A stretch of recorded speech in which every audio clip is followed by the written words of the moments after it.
প্রিয় শিক্ষার্থীরা, আসসালামু আলাইকুম রহমতুল্লাহি ওয়া বারাকাতুহু। আমি মোহাম্মদ আখতার হোসেন, সহকারী শিক্ষক, গণিত বিজ্ঞান, কুমিল্লা মডার্ন হাই স্কুল। আজকে অনলাইন ক্লাসে বিদ্যালয়ের পক্ষ থেকে সকলকে স্বাগতম। আমাদের আজকের আলোচনার বিষয় হচ্ছে নবম ও দশম শ্রেণীর পদার্থবিজ্ঞান বিষয়ের পঞ্চম অধ্যায় অর্থাৎ অবস্থার এই পদার্থের অবস্থা ও চাপ সম্পর্কে আমাদের আজকের আলোচনা পর্ব 2 অর্থাৎ সৃজনশীল সম্পর্কে। যেমন 1 নম্বর সৃজনশীল, একটা পাত্র দেওয়া আছে, পাত্রের মধ্যে তরল দেওয়া আছে পানি। তরলের মধ্যে একটা বস্তু, সিলিন্ডারের ক্ষেত্রে একটা বস্তু কি করা হলো, ছেড়ে দেওয়া হলো। তাইলে এই PQ RS তরল কর্তৃক একটা সিলিন্ডারের ক্ষেত্রে বস্তু দেওয়া হলো তরলের মধ্যে। তাইলে সিলিন্ডারের উচ্চতা দেওয়া হলো কত, 1 মিটার। আর তরলের মুক্ততল থেকে সিলিন্ডারের নিম্নতল পর্যন্ত উচ্চতা হলো 1.5 মিটার। আর তরলের মুক্ততল থেকে সিলিন্ডারের উপরিতল PQ তল পর্যন্ত উচ্চতা দেওয়া হলো আমাদের এইচ, সেটা আমরা এইচ ধরলাম। তাহলে এইচের মানটা আমাদের বের করতে হবে। সিলিন্ডারের PQ তলের ক্ষেত্রে হলো 1.5 m², পানির ঘনত্ব 1000 kg, m/3, g এর মান দেওয়া আছে। তাহলে প্রবতা কাকে বলে, আমরা একটা প্রশ্ন আলোচনা করব, জ্ঞানমূলক কোশ্চেন। প্রবতা কাকে বলে? তরল বা বায়বীয় পদার্থে আংশিক বা সম্পূর্ণভাবে নিয়োজিত, তরল বা বায়বীয় পদার্থে আংশিক বা সম্পূর্ণভাবে নিয়োজিত কোনো বস্তুর উপর তরল বা বায়বীয় পদার্থ কর্তৃক লম্বভাবে যে ঊর্ধ্বমুখী বল ক্রিয়া করে বা কাজ করে তাকে বলা হয় প্রবতা। আর এই প্রবতার মান হবে বস্তু নিয়োজিত অংশ কর্তৃক অপসারিত তরল বা বায়বীয় পদার্থের ওজনের সমান। অর্থাৎ একটা বস্তুকে যখন একটা তরলের মধ্যে ছেড়ে দেওয়া হবে, কোনো পানির মধ্যে ছেড়ে দেওয়া হয়, তখন ঊর্ধ্বমুখী যে বলটা টোটালি সেটি হলো আমাদের প্রবতা। আর এই জন্য আমাদের জ্ঞানমূলক প্রশ্ন। এবার আমরা যে ঘনত্ব বস্তুর তাপমাত্রার উপর নির্ভর, তার ঘনত্বর আলোচনা ব্যাপক আছে। তাহলে আমরা দেখব ঘনত্ব বস্তুর তাপমাত্রার উপর নির্ভর করে। কীভাবে নির্ভর করে সেটা আমরা জানি। তাপমাত্রা পরিবর্তনের ফলে কোনো বস্তুর আয়তনের হ্রাস বৃদ্ধি ঘটে। অর্থাৎ আয়তন বৃদ্ধি পেলে বা বেড়ে গেলে তাহলে বস্তুর ঘনত্বটা কমে যায়। আর আয়তন যদি কমে যায় তাহলে বা হ্রাস পায় তাহলে বস্তুর ঘনত্বটা কী হয়, বেড়ে যায়। এই জন্যই বলা হয় যে ঘনত্ব বস্তুর তাপমাত্রার উপর নির্ভর করে। তাহলে আমরা দেখব সিলিন্ডারের উপর পৃষ্ঠে তরল কর্তৃক নিম্নমুখী বল নির্ণয় করে। তাহলে হলো প্রয়োগের 3টা অংশ আছে। প্রয়োগের মধ্যে 3টা অংশ আছে, জ্ঞানের অংশ আছে, অনুধাবন আছে, আর প্রয়োগের অংশ আছে। তাহলে এই মার্কগুলো ভাগ আছে। জ্ঞানের অংশের জন্য 1 নম্বর, প্রয়োগ অনুধাবনের জন্য 1 নম্বর, যে আমরা সূত্রটি ব্যবহার করব। সূত্রের যে প্রয়োগগুলো দেখব, প্রয়োগগুলোর জন্য হলো আমাদের 1 নম্বর। তাহলে আমরা দেখব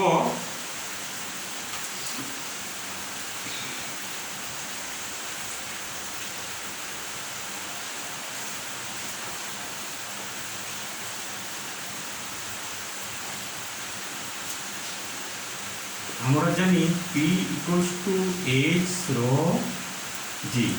প্রিয় শিক্ষার্থীরা, এখানে পিটা একটু আমরা দেখব পিটা কীভাবে বের করা যায়, একটু আমি দেখিয়ে দিব।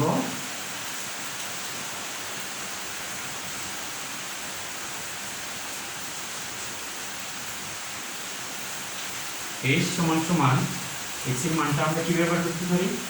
H1 - H2 - 1.5 - 1 0.5 metre. তাহলে ρ = কত, 1000 kg, m/3, b এর মানও নির্দিষ্ট 9.8 m s/2। তাহলে আমরা p এর মানটা এখান থেকে বের করতে পারি। s এর মান পেলাম 0.5 এত মিটার।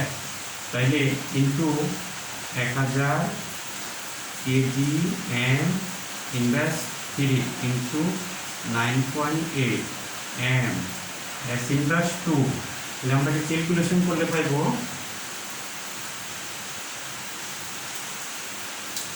4900 Newton m/2। অর্থাৎ আমরা যদি চাপের একক হলো প্যাসকেলও লেখা যাবে, নিউটন m/2 লেখা যাবে। আবার চাপ P = আমরা জানি F/কত, A, বা F = কত, PA, বা F = P এর মান হলো 4900 নিউটন m/2, আর এর মান হলো 1.5 m/2। এর মান পিকিউ তলের ক্ষেত্রফল, পিকিউ তলের আমাদের ক্ষেত্রফল। তাহলে যেহেতু সিলিন্ডারের উপর পৃষ্ঠের কথা বলছি, তাহলে পিকিউ তলটা হইব 1.55 এম স্কোয়ার, তার মানে 1.55 এম স্কোয়ার। প্রিয় শিক্ষার্থীরা লিখবে তরলের মুক্ততল থেকে সিলিন্ডারের উপরিতল পিছু তল পর্যন্ত উচ্চতা, তরলের ঘনত্ব, অভিজ্ঞ তরল, তারপরে পিছু তলের ক্ষেত্রফল, এই জ্ঞানের অংশগুলো অবশ্যই লিখবে। তাহলে সুতরাং F ইকুয়াল টু 4,900 ইন্টু 1.5, আমরা পেলাম কত 7,350 নিউটন। এইগুলো আমাদের অ্যান্সার। তাহলে এখানে তিনটে অংশ, এইগুলো আমাদের জ্ঞানের অংশ 1 নম্বর। আমাদের যে সূত্রগুলো আছে সূত্রগুলোর জন্য 1 নম্বর। তারপরে এই প্রয়োগগুলোর জন্য হলো আমাদের 1 নম্বর। এই এখানে সূত্রের যে প্রয়োগ, তাহলে এগুলোর জন্য হলো আমাদের 1 নম্বর। তাহলে এখানে 3 নম্বর ডিস্ট্রিবিউট করা আছে। প্রয়োগের জন্য তো 3 নম্বর, জ্ঞানের অংশ আছে, উদাহরণ আছে, আবার প্রয়োগের যে ক্যালকুলেশন এগুলোর জন্য 1 নম্বর ধরা হয়। এগুলো আমাদের প্রয়োগের অংশ। তাহলে বলতে সিলিন্ডারের উপরে পৃষ্ঠ বলতে পিকিউ পৃষ্ঠটা পিকিউ ও তল কর্তৃক নিম্নমুখী বল যেটা আমরা এখানে লিখতে পারতাম, ঠিক আছে। F ইকুয়াল টু সিলিন্ডারের উপরে পৃষ্ঠ তরল কর্তৃক নিম্নমুখী বল, এটাও লিখতে পারবে সিলিন্ডারের উপর পৃষ্ঠে তরল কর্তৃক নিম্নমুখী বল F ইকুয়াল টু PA, ওইটাও লিখতে পারবে।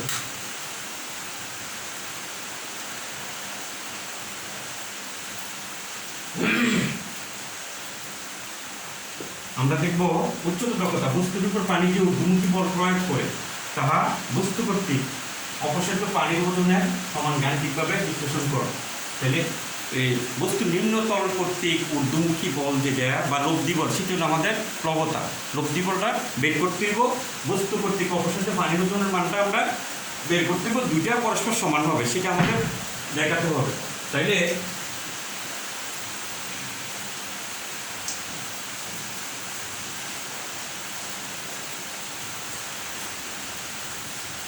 তরলের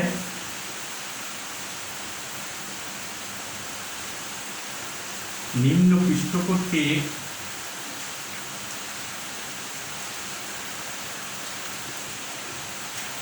অপসারিত ঊর্ধ্বমুখী বল,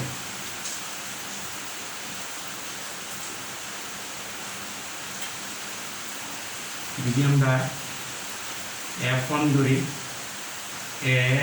x rho g, তাহলে x rho g যদি হয় তাহলে এইটা কত হবে আমাদের এখানে 1 হবে। যেহেতু তরলের নিম্ন অর্থাৎ সিলিন্ডারের নিম্নতম থেকে তরলের মুক্ত তল পর্যন্ত উচ্চতলে h1 এর জন্য আমরা h1 ধরব। তাইলে এখানে আমরা এর মান পাই কত 1.5 m স্কয়ার, h1 এর মান 1.5 m square, root 1000 KG m inverse 3 into 9.8 m x inverse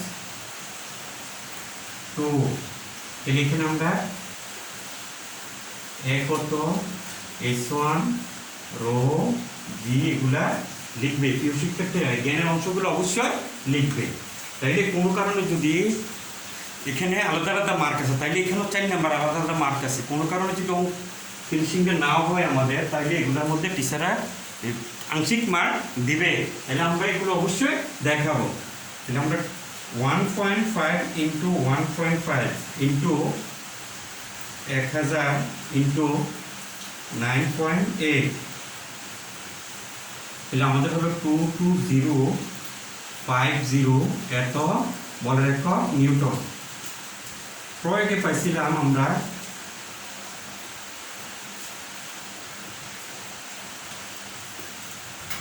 F equal to 7350 Newton. সুতরাং লব্ধি বল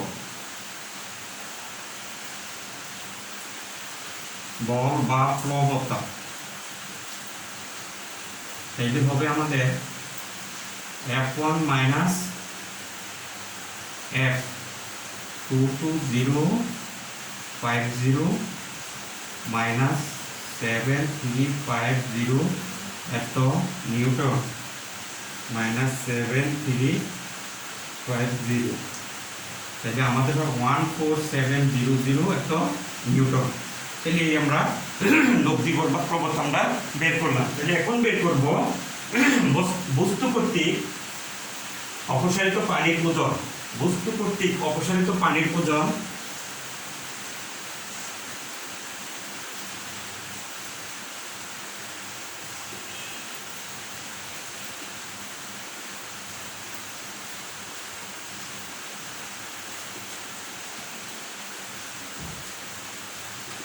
পানির ওজন ভি ও জি। ভিউটা আয়তন, দৈর্ঘ্য প্রস্থ দৈর্ঘ্য প্রস্থ মিলে হবে ক্ষেত্রফল। তাহলে এ এক্স রো জি। যেহেতু বস্তু বলতে এখানে সিলিন্ডারকে বোঝানো হয়েছে, তাহলে সিলিন্ডারের উচ্চতা হলো আমাদের H2, তাহলে আমরা এখানে H2 দিয়ে করব। তাহলে মানটা যদি আমরা লিখি, তাহলে এর মান 1.5 m স্কয়ার, তাহলে H2 এর মান 1 মিটার, রোর মান 1000 KG, m inverse 3 into 9.8 m s inverse 2। তাহলে আমরা এখানে লিখব a H2 রো জি অংশগুলো আমরা লিখব। তাহলে আমরা যদি ক্যালকুলেশন করি তাহলে আমরা পাবো 1.5 1000 ইন্টু 9.8, তাহলে 14700 এত নিউটন। তাহলে আমরা বলতে পারি বস্তুটির উপর পানিকে ঊর্ধ্বমুখী বল প্রয়োগ করে তাহা বস্তু কর্তৃক অপসারিত পানির ওজনের সমান। তাহলে সেটা আমরা দেখলাম। প্রিয় শিক্ষার্থী, এই গেল আমাদের 1 নম্বর প্রশ্নের সমাধান। আরেকটা প্রশ্ন দেখব।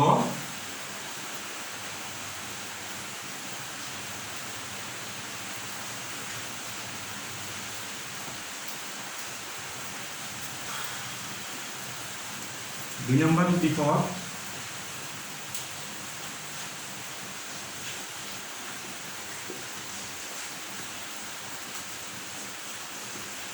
একটি বস্তুর ক্ষেত্রফল 300 সেন্টিমিটার স্কয়ার, উচ্চতা 0.1 এত মিটার এবং ভর 5.5 কেজি, ভর 5.5 কেজি। বস্তুটিকে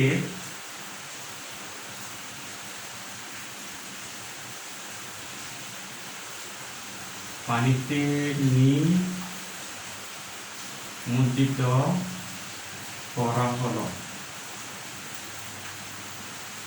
পানির ঘনত্ব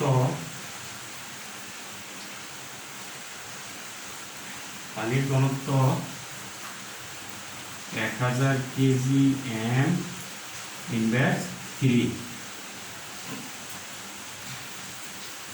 তাহলে অভিকর্ষীয় ত্বরণ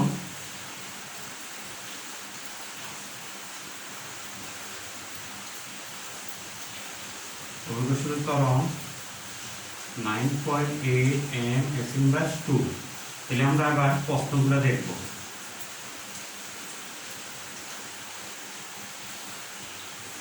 ঘনত্ব কাকে বলে?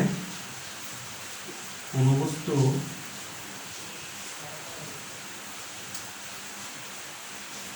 বাসা বা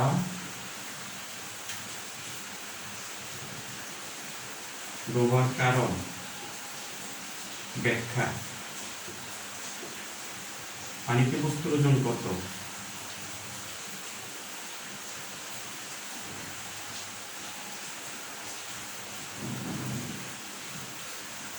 কত?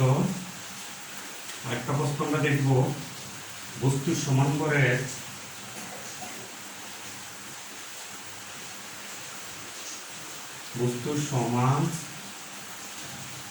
ভরের আয়তন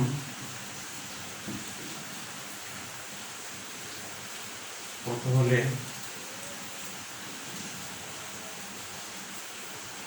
বস্তুটি পানিতে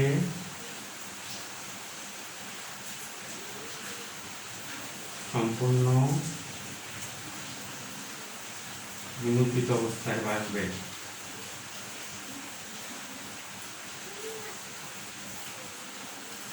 শিক্ষার্থীরা 2 নম্বর সৃজনশীল আমাদের একটি বস্তুর ক্ষেত্রফল 300 সেন্টিমিটার স্কয়ার, উচ্চতা 0.1 মিটার, ভর 5.5 কেজি, বস্তুটিকে পানিতে নিমজ্জিত করা হলো, মানে পানিতে ডুবানো হলো। পানির ঘনত্ব আমরা জানি 1000 কেজি, m/3, অভিজ্ঞতর 9.8 m/2। তাহলে এই উদ্দীপকের আলোকে আমরা এই কোশ্চেনগুলো দিতে পারি। জ্ঞানমূলক ঘনত্ব কাকে বলে? তাহলে কোনো বস্তু বাসা বা ডোবার কারণ, কোনো বস্তু পানিতে বাসা বা ডোবার কারণ, পানিতে বস্তুর ওজন কত, বস্তুর সমান ভরের আয়তন কত হলে, বস্তু তো সমান ভরের আয়তন, তাহলে আমরা আয়তন বের করতে হবে কত হলে বস্তুটি পানির সম্পূর্ণ নিমজ্জিত, বস্তুটি পানিতে সম্পূর্ণ নিমজ্জিত অবস্থায় ভাসবে। তাইলে ক নম্বর প্রশ্ন, আমরা ঘনত্ব কাকে বলে? আমরা জানি ঘনত্ব সমান সমান, ঘনত্বকে রো দ্বারা প্রকাশ করা হয়। ঘনত্ব ইকুয়াল টু কত? m/b।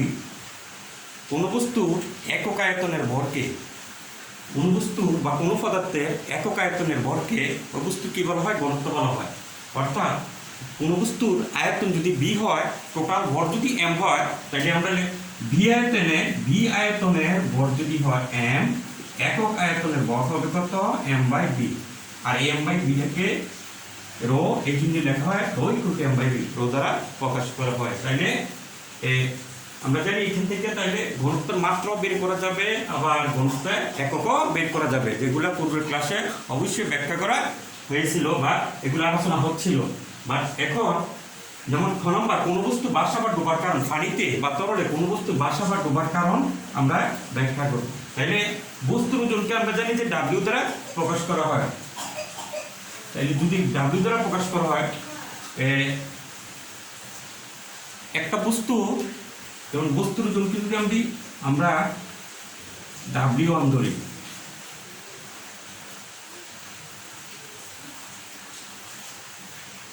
বস্তুর ওজন যদি আমরা W1, আর বস্তু কর্তৃক অপসারিত তরল ওজনটাকে যদি আমরা ধরি W2 ইন্ডিকেট করতে পারি। তাহলে তিনটা ঘটনা আমরা দেখি। একটা হলো W1 is greater than W2, এক number W1 is less than W2, 2 number. 3 number W1 equal W2। অর্থাৎ বস্তুর ওজন যদি বস্তু কর্তৃক অপসারিত তরলের ওজনের চেয়ে বেশি হয়, তাহলে বস্তুটা কি হবে? বস্তুটা তরলে ডুবে যাবে। এই গেল 1 নাম্বার কারণ। 2 নাম্বার কারণ, বস্তুর ওজন যদি বস্তু কর্তৃক অপসারিত তরল ওজনের চেয়ে কম হয়, ওজনের চেয়ে কম হয়, তাহলে বস্তুটা তরলে আংশিক নিমজ্জিত অবস্থায় ভাসবে। আর বস্তুর ওজন এবং বস্তু কর্তৃক অপসারিত তরলের ওজন যদি পরস্পর সমান হয়, তাহলে বস্তুটা সম্পূর্ণ নিমজ্জিত অবস্থায় ভাসবে, সম্পূর্ণ ডুবে যাবে বা ভাসবে। অর্থাৎ যে জায়গায় ডুবানো হবে সে জায়গায় থাকবে, এটা উপরে উঠবে না। অর্থাৎ পাত্রের তলায় বা নিচে সম্পূর্ণ গভীরে এটা যাবে না, যেভাবে সেভাবে থাকবে, নিমজ্জিত অবস্থায় ডুব অবস্থায় ভাসবে। তাইলে এই গেল পানিতে বস্তু, কোনো বস্তু পানিতে বাসা বা ডোবার কারণ, এই 3টা কারণ। তাহলে আমরা এখন বের করব পানিতে বস্তুর ওজন কত। সিম্পল সূত্র যেটা বা ল আমরা যেটাকে বলি W, আমরা জানি যে mg, ওজনকে W দ্বারা প্রকাশ করা হয়। তাহলে বাতাসে বস্তুর ওজন, বাতাসে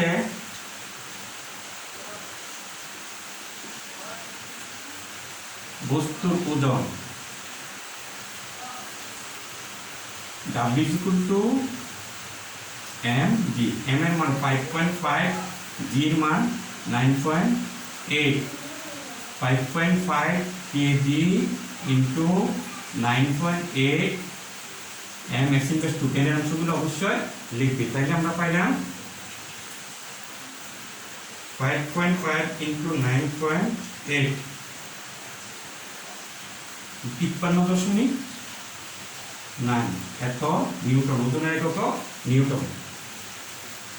বাতাসে বস্তুর ওজন, যে বস্তুকে যদি তরল নিমজ্জিত করা হয়, তাহলে অবশ্যই এখানে কিছু ওজন আর আর্কিমিডিস নীতি অনুসারে কিছু ওজন কি হবে? হারাবে। অর্থাৎ প্রবণতার বিরুদ্ধে তাকে কাজ করতে হবে। তাইলে এই গেল বাতাসে বস্তুর ওজন। তাইলে প্রবতা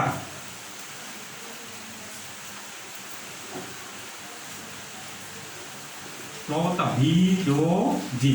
তাহলে আমরা ভির মান কি, ভি সমান ভিটা আয়তন, দৈর্ঘ্য ইনটু প্রস্থ ইনটু উচ্চতা, অথবা এ এইচ, দৈর্ঘ্য প্রস্থ হলো এ আর এইচ হলো আমাদের উচ্চতা। তাহলে ক্ষেত্রফল দেওয়া আছে আমাদের কত, 300 সেন্টিমিটার, 300 সেন্টিমিটার স্কয়ার।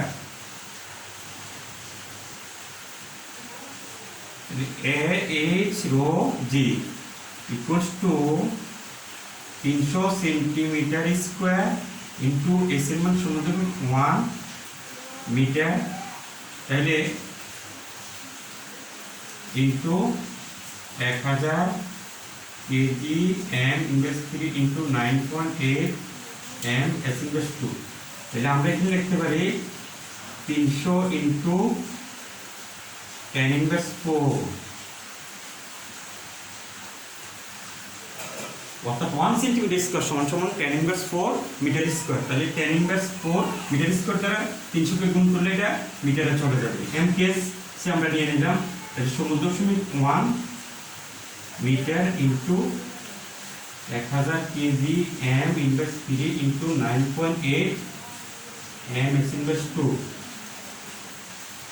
তাহলে 300 into 10 inverse 4 into 0.1 into 1000 into 9.8, তাহলে হলো আমাদের 29.4 এত নিউটন। শিক্ষার্থীরা, বস্তুর ওজন বাতাসে পেলাম আমরা 53.9 নিউটন, প্রবতা পেলাম ভির ও জির মান পেলাম 29.4 নিউটন। সুতরাং পানিতে বস্তুর ওজন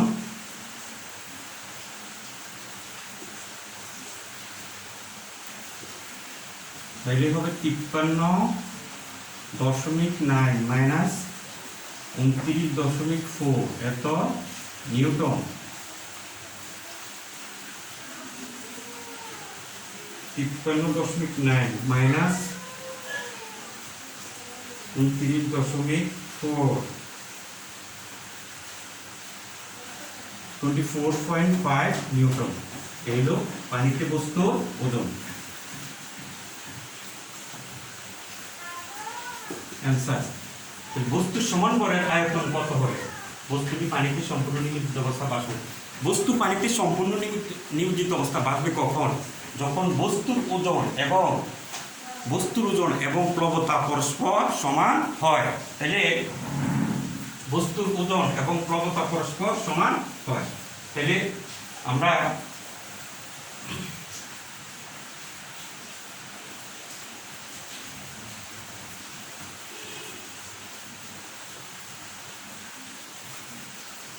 বস্তুর সমান ভরের আয়তন কত হলে, তাইলে আমরা কি করতে হবে, বস্তুর সমান ভরের আয়তন ভির মান আমরা বের করতে হবে। বস্তুটি পানিতে সম্পূর্ণ নিমজ্জিত অবস্থায় বাড়বে।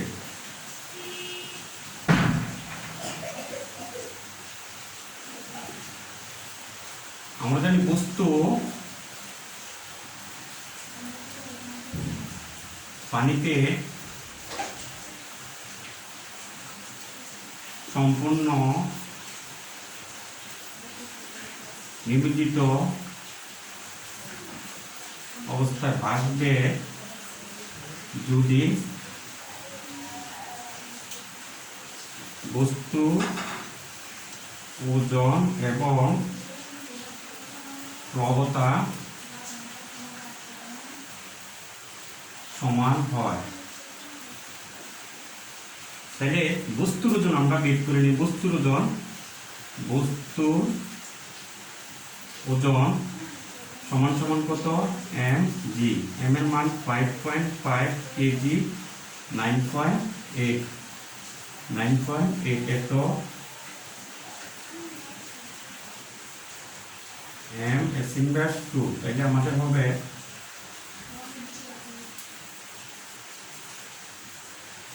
5.5 ইন্টু 9.8,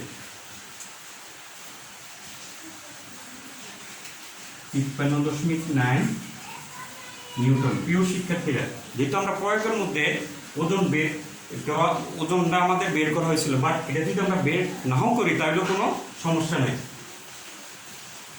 তাহলে এখন আমরা লিখতে পারি প্রশ্ন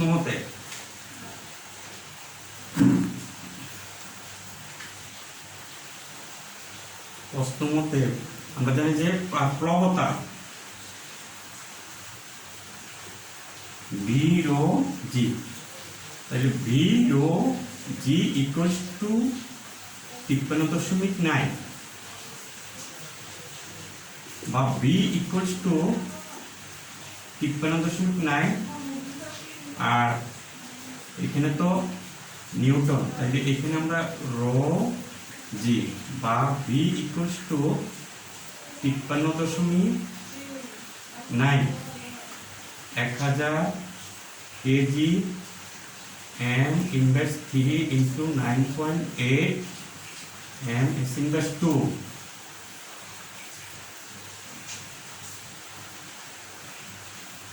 তো নিউটন বা ভি ইকুয়ালস টু, আমরা যদি ক্যালকুলেশন করি তাহলে হবে উপরে 53.9 বা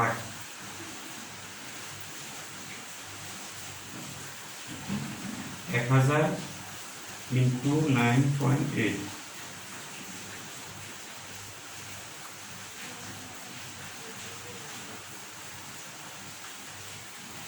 তিপ্পান্ন দশমিক 9 ভাগ 1000 into 9.8, তাহলে হবে আমাদের 5.5 into 10 inverse 3 এত m কিউব। যেহেতু আয়তন একক দৈর্ঘ্য ইন্টু প্রস্থ ইন্টু উচ্চতা, আয়তন সমান লেখা যায় দৈর্ঘ্য ইন্টু প্রস্থ ইন্টু উচ্চতা, তাহলে দৈর্ঘ্য একক মিটার, প্রস্থ একক মিটার, উচ্চতা একক মিটার, তার মানে ঘন মিটার। তাহলে সুতরাং V equals to 5.5 into 10 inverse 3 m cube. তাহলে আমরা বলছিল বস্তু সমান ভরের আয়তন কত হলে, সুতরাং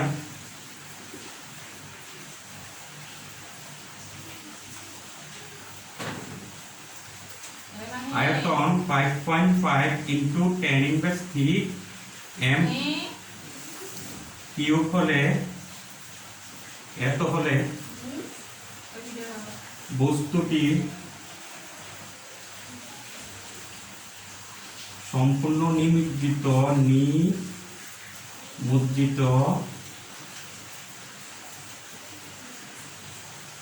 অবস্থায় ভাসবে। প্রিয় শিক্ষার্থীরা, আমরা দুটো সৃজনশীলের সমাধান দেখলাম। আমাদের আজকের অনলাইন ক্লাস এখানে সমাপ্ত ঘোষণা করলাম। সবাই সুস্বাস্থ্য কামনা করে আগামী ক্লাস দেখার জন্য বা আগামী পর্ব দেখার জন্য সবাই সুস্বাস্থ্য কামনা করলাম। আগামী ক্লাস দেখার জন্য সবাই ভালো থাকো। আল্লাহ হাফেজ। আসসালামু আলাইকুম ওয়া রাহমাতুল্লাহি ওয়া বারাকাতুহু।